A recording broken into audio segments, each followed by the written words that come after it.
الصلاة والسلام علیکہ یا رسول اللہ وعلی آلکہ و اصحابکہ یا حبیب اللہ۔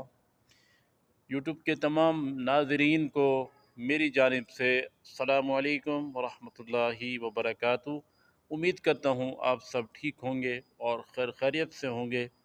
تو آج صبح صبح کا جو وقت ہے وہ 22 اکتوبر، اور جو ٹائم ہو رہا ہے 6:22 ہو رہے ہیں جو صبح کے۔ تو ماشاءاللہ سے الحمدللہ فجر کا وقت ابھی ہے، کچھ ٹائم ہے کہ آپ نماز ادا کر سکتے ہیں، اور پھر اس کے بعد یہ ہوگا کہ نماز کا ٹائم ختم ہو جائے گا۔ تقریباً منیمم 12 منٹ ہیں جو کہ ابھی فجر کا وقت ابھی موجود ہے۔ تو آپ لوگ کوشش کیا کریں کہ آپ لوگ نماز ادا کریں، اور ہم بھی کوشش کرتے ہیں کہ نماز ادا کر لیں۔ تو کبھی کبھار ہم سے بھی قضا ہو جاتی ہے، تو اللہ پاک ہمیں نماز پنجگانہ ادا کرنے کی توفیق عطا فرمائے۔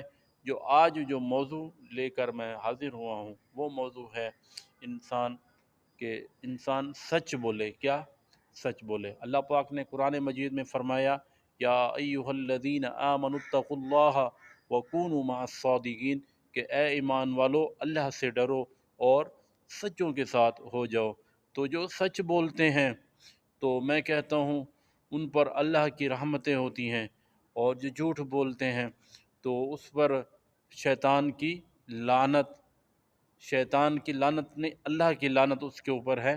اور شیطان تو ہمیں وسوسے ڈالتا ہے کہ ہم کسی کے ساتھ بات کر رہے ہوتے ہیں نا، تو ہم بات کرتے ہیں تو پھر ہمیں وہ یوں احساس کرواتا ہے کہ نہیں جھوٹ بول دو، یہ تمہارا اپنا نہیں ہے، لیکن نہیں، آپ نے ہمیشہ سچ بولنا ہے۔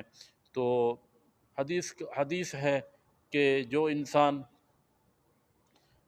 سچ بولتا ہے تو پھر اس کا جو دل ہوتا ہے تو وہ بھی اس کو نیکی کی طرف لے کے جاتا ہے، اور وہ اسی طرح سے اس کا دل پاک ہو جاتا ہے، اور وہ صادق الامین کے نام سے بھی اس کا جو درجہ ہے وہ لکھ دیا جاتا ہے۔ حدیث کا مفہوم ہے، اگر اس میں کوئی غلطی کوتاہی ہو گئی ہو اللہ کے حضور میں معافی کا طلبگار ہوں۔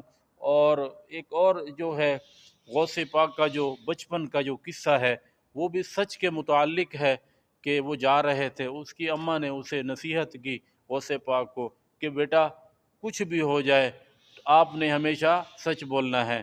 تو وہ اشرفیاں لے کے جا رہے تھے، تو چور آ گئے تو انہوں نے پوچھا اس کے اندر کیا ہے، تو انہوں نے کہا اس کے اندر اشرفیاں ہیں، تو اس نے سچ بول دیا۔